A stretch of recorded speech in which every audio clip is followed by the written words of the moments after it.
बिस्मिल्लाहिर्रहमानिर्रहीम। नाजरीन, आप थल नेटवर्क देख रहे हैं। मैं हूं इजाज़ बलोच और हमारे यहाँ जो है एक रिवाज चल रहा है कि किसी भी मामले को अगर दबाना हो और उससे लोगों की तवज्जो हटानी हो तो फ़ौरन इंक्वायरी का हुक्म दे दिया जाए और बस वो मामला कुछ देर बाद जो है वो कुछ दिनों बाद पेंडिंग हो जाता है, ख़त्म हो जाता है, कोई चीज़ सामने नहीं आती, लोग भी भूल जाते हैं। लेकिन थल नेटवर्क ने हमेशा कोशिश की है कि जो अवामी मफाद के इश्यूज़ हैं उनकी जो है उनको देखता रहा है, उनको फॉलो भी करता रहा है, उसकी पैरवी भी करता रहा है। हमारे यहाँ दर्जा चहारम की जो भर्तियाँ हुई थी फिर वो कैंसिल हुई और उसमें माली बेज़ाब्तियाँ सामने आई। उसी पे CEO एजुकेशन मियां रियाज साहब मुअत्तल भी हुए थे।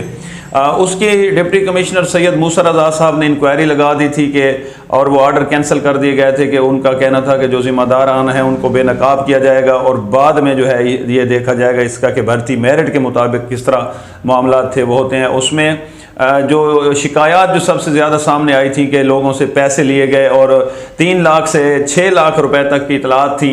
उस हवाले से हम प्रोग्राम भी अपने नाजरीन तक पहुंचा चुके हैं। अभी जो ताज़ा तरीन सूरत हाल है और ये इतला है कि यहाँ से हमारे साबिक MPA हैं, साबिक सूबाई वज़ीर हैं नईमुल्लाह खान शानी साहब, उन्होंने एक मुतालबा कर दिया है कि जो इंक्वायरी का हुक्म दिया गया था उस इंक्वायरी को पब्लिक किया जाए। वो बड़े अरसे से रुकी हुई है, उसका क्या हुआ क्या नहीं हुआ आज तक ना किसी को बताया जा रहा है और ना वो पब्लिक की जा रही है, ना ही यहाँ के अवाम को बताया जा रहा है कि उनके साथ क्या हुआ। तो यकीनन ये डिप्टी कमिश्नर साहब जो हैं ये उनकी ज़िम्मेदारी है और इंक्वायरी कमेटी जो है ये उसकी ज़िम्मेदारी है कि भक्खर के माथे पे जो ये एक बदनुमा दाग लगा है इसे साफ़ करने के लिए उस इंक्वायरी का पब्लिक होना ज़रूरी है ताकि हक़ाइक़ सामने आ सकें, कौन कौन इसमें मुलविस था, कौन पैसे लेते रहे और क्या कुछ होता रहा। तो मतलब ये है कि जो मियां रियाज साहब थे वो तो चले गए, मुअत्तल भी हो गए। अब कुछ दिनों बाद यकीनन वो बहाल हो जाएंगे क्योंकि उन्हें यकीन दहानियाँ भी कराई गई थी कि आप कोई मसला नहीं है, आपको बड़ा ज़िला मिल जाएगा और यकीनन ये सरकारी मुलाजमतों में ऐसा होता है, वो बहाल हो जाएंगे, कोई बड़ा ज़िला भी उन्हें मिल जाएगा। आज आपके सामने कुछ हक़ाइक़ हम रखना चाहते हैं कि CEO एजुकेशन के जो ऑफिस के अंदर लोग बैठे हैं उनमें कौन कौन लोग इस खेल में मुलविस थे। इस खेल को छोड़ दें, इसके अलावा जो है वो किस किस मामलात में किस हद तक वो करप्शन कर रहे हैं। आपको एक मज़े की बात ये बता दूं कि जाते जाते जब मियां साहब यहाँ से मुअत्तल होकर जा रहे थे उस वक्त भी वहाँ से कुछ 7-8 लाख रुपए के करीब जो है वो बिल पास करवा लिए गए, उनसे साइन ले लिए गए, निकलवा लिए गए। तो यकीनन वो इधर उधर कर दिए गए होंगे, बस फर्जी कोई बिल बना दिए गए होंगे और वो बिल निकलवा लिए गए हों। जो उसके मुतल्लिका जो क्लैरिकल स्टाफ है, अब कुछ चीज़ें हम कलेक्ट कर रहे हैं और इसीलिए भी दरमियान में ये कुछ गैप भी आया प्रोग्राम के हवाले से कि हम तसलसल से आ रहे थे एजुकेशन के हवाले से। तो ख़ास तौर पर जो NSB फंड है इसमें घपलों की शिकायत हैं, जो लोग इसको इस्तेमाल करने के मजाज हैं उससे हटकर जो हैं वो दूसरे लोग गैर मुतल्लिका लोग इस फंड को इस्तेमाल कर रहे हैं। तो यकीनन इस पे भी हम अपनी पूरी हमारी नज़र है, हम देख रहे हैं और कुछ हमें क्लू मिले हैं, कुछ शवाहिद हमारे तक पहुंच रहे हैं। तो ये भी जो है ज़िले इंतज़ामिया और डिप्टी कमिश्नर साहब उनकी ज़िम्मेदारी है। तो मैं आपको एक मज़े की बात बताऊँ, यहाँ पर हमारे यहाँ 3 लोगों का नाम जो है फ्रंट पे रहा और पूरा ज़िला कहता रहा। हम अपनी तरफ से ये नहीं कहते कि वो इसमें ज़िम्मेदार होंगे। क्यों? इसलिए कि जब क्या कहते हैं कि आवाज़ खल्क नकारा खुदा, जो लोग जो चीख चीख कर कह रहे हैं कि पुष्ट पनाही करने वाले लोग जो थे वो कौन थे और इस खेल में जो लोग मुलविस थे कौन थे। एक तो यहाँ पे एक सरकारी स्कूल के PT हैं, उनका नाम आता रहा। एक जो है यहाँ पे मकामी जो हमारे MPA हैं भक्खर के, उनका एक ख़ास आदमी है इमरान सियाल। यकीनन ये नाम आपने शायद कुछ जो तालीम से रिलेटेड हल्के हैं उन्होंने तो सुना होगा। नाज़रीन, ये कुछ अर्सा पहले की बात है जब ये शहर आते हुए भी बहुत सारे चीज़ों से मतलब आप देख लें कि शहर आते हुए वो ऐसे महसूस होता था डरा डरा सा एक नौजवान सा लड़का, और आज उसकी हालत ये है कि वो मकामी जो MP है उसका इंतहाई ख़ास और चहेता आदमी है और उसी के ज़रिए जो है ये मामलात जो एजुकेशन से मुतल्लिक़ हैं वो चल रहे हैं। कौन किसका तबादला करवा रहा है तो भी इमरान सियाल से पूछना पड़ेगा, किसी का तबादला करवाना है तो उसी के ज़िम्मे लगाया जाएगा। वो एजुकेशन ऑफिस के लोगों से उसके रिलेशन बन गए, उन्होंने MPA का सहारा लिया या MPA उसमें ख़ुद इन्वॉल्व हैं। जो भी बात है उसके जो लोग थे, उसके अपने इलाके के जो लोग थे, वहाँ से भी बहुत सारे लोगों ने पैसे दिए और उसी के थ्रू पैसे जाने की इतलात भी हैं।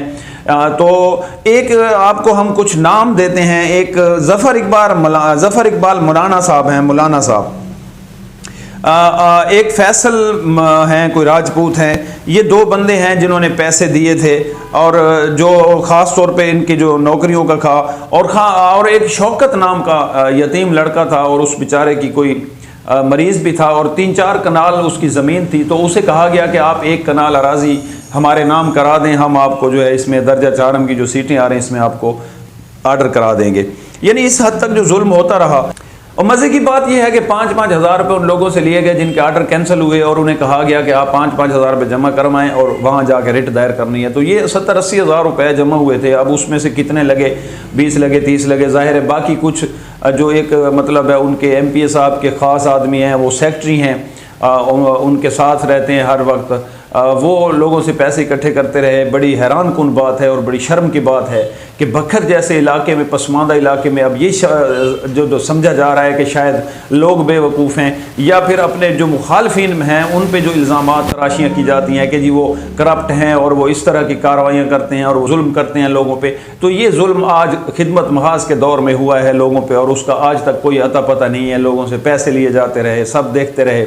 ये 2 भाई हैं या आपस में कज़न हैं, दोनों सरकारी मुलाजिम हैं और ये ख़ास आदमी हैं शाहानी ख़ानदान के जो MPA साहब हैं उनके। और दोनों ना ये ड्यूटी करते हैं, ना ये आज तक डिप्टी कमिश्नर ने पूछा है कि ये किस हैसियत में वहाँ ये काम सारा दिन बग़ैर ड्यूटी के अपनी तनख्वाह वो सरकार से ले रहे हैं और वो सारा दिन एक प्राइवेट जॉब में हैं, प्राइवेट ड्यूटी सर अंजाम दे रहे हैं। इनके भाई ने भी आर्डर करवाए थे, उनके अदील और एक बाबर नाम का लड़का है, इनके आर्डर करवाए गए थे।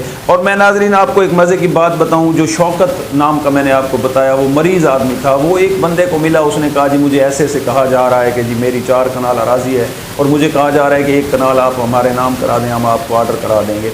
तो मैं हैरान हूँ इस बात पे कि क्यों इतना जुल्म होता रहा। और इसीलिए हम ये मुतालबा कर रहे हैं अपने प्रोग्राम के फोरम से, और जो नईमुल्लाह खान शाहानी साहब मुतालबा कर रहे हैं कि आप डिप्टी कमिश्नर साहब, ये आपकी ज़िम्मेदारी है, उस इंक्वायरी कमेटी की जो रिपोर्ट है वो क्या है, आज तक कोई पता नहीं चल रहा, उसको पब्लिक करें ताकि लोगों को पता चले। आप एजुकेशन ऑफिस में अपना एक बंदा बिठाएं, अपनी सीट वहाँ रखें, खुद बैठें, खुद आएँ, वहाँ देखिए कि क्लैरिकल स्टाफ क्या कर रहा है और किस तरह ये फंड्स जो हैं इसको इधर उधर करते हैं। NSP फंड का इख्तियार जो है वो स्कूल काउंसिलों के पास है या हेडमास्टर के पास है। वो वहाँ दफ्तर में बैठा एक DO या CO या वो कैसे इस्तेमाल कर रहे हैं और मर्जी से अपने लोग उसमें शामिल कर रहे हैं। और ख़ास तौर पे अब एजुकेशन से रिलेटेड लोग, ये इमरान सियाल का मैंने जिक्र किया है, ये महकमा तालीम में टीचर है और ये इतनी बड़ी गेमें कर रहा है, तो क्या इससे कोई पूछने वाला नहीं। इमरान खान साहब वज़ीर आज़म, आपका ये वादा था कि इस मुल्क में अब इंसाफ होगा, इसमें जुल्म नहीं होगा, करप्शन नहीं होगी। तो लगता है कि इमरान खान साहब आपसे ज़्यादा ताकतवर लोग जो हैं, ज़्यादा ताकतवर लोग, ज़्यादा बाअसर लोग वो ज़िला बकर में बैठे हैं। अभी तक ना वो इंक्वायरी सामने आई, ना इंक्वायरी रिपोर्ट सामने आई, ना ही वो जिम्मेदारान सामने आए कि जो लोगों से पैसे लेते रहे। क्यों? इसलिए कि उनकी पुष्ट पनाही पर बड़े हाथ हैं और अगर यही जुर्म कोई गरीब करता तो यकीनन आज वो जेल की सलाखों के पीछे होता। आपने CO को तो मुअत्तल कर दिया, लेकिन जो लोग इस खेल में मुलविस थे, जो लोग पैसे लेते रहे लोगों से, आपने उनके खिलाफ अभी तक कोई एक्शन नहीं लिया। तो हमें उम्मीद है कि डिप्टी कमिश्नर साहब या वज़ीर आज़म साहब, आप तक अगर हमारी आवाज़ पहुंच रही है, ये प्रोग्राम आप देख रहे हैं या आप तक किसी ज़रिए से पहुंचता है, तो खुदारा बकर के अंदर जो जुल्म हो रहा है, जो गरीब बच्चों के साथ ज़्यादती हुई है, उसके अजाला के लिए आप कोई अहकामात जारी करें। हमें उम्मीद है कि लोगों को इंसाफ मिलेगा। इसी के साथ इजाज़त दीजिए। अल्लाह हाफ़िज़।